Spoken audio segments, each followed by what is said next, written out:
أعوذ بالله من الشيطان الرجيم بسم الله الرحمن الرحيم ويا قوم استغفروا ربكم ثم توبوا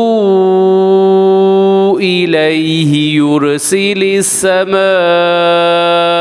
عليكم مدرارا ويزدكم قوة إلى قوتكم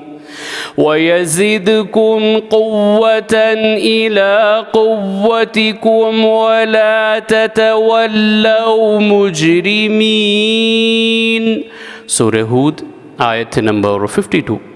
और ए मेरी कौम अपने परवरदिगार से बख्शिश मांगो, फिर इसी की तरफ मुतवज्जह रहो।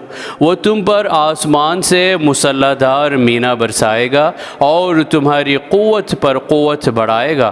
और देखो गुनाहगार बनकर रूगर्दानी ना करो। सदक़ल्लाहुल अज़ीम। अल्लाह अज़मत वाले ने सच फरमाया।